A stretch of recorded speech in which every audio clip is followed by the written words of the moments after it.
15 दिवसाच्या योग चॅलेंजच्या 8व्या दिवशी तुमचं स्वागत आहे. चला तर आज आपण करूया अनुलोम विलोम प्राणायाम.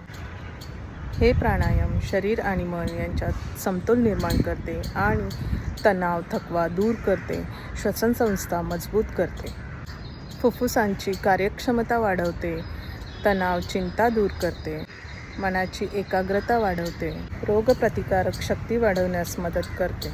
चला सुरुवात करूया. अनुलोम विलोम प्राणायाम. सुखासनमध्ये बसा. पाठ सरळ, उजवा हात नासिका मुद्रेत, डावा हात ज्ञान मुद्रेत. आता उजव्या अंगठ्याने उजवी नाकपुडी बंद करा आणि डाव्या नाकपुडीतून हळूहळू श्वास घ्या.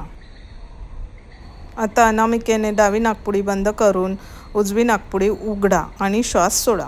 उजव्या नाकपुडीतून श्वास घ्या.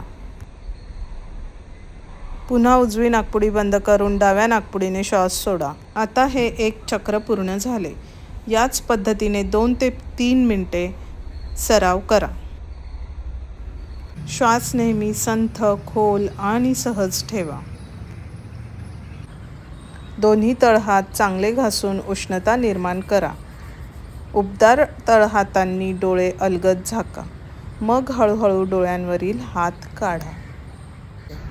चला तर आजचा डे 8 पूर्ण झाला. नियमित सराव करा आणि निरोगी जीवनाकडे एक पाऊल पुढे टाका. नमस्ते.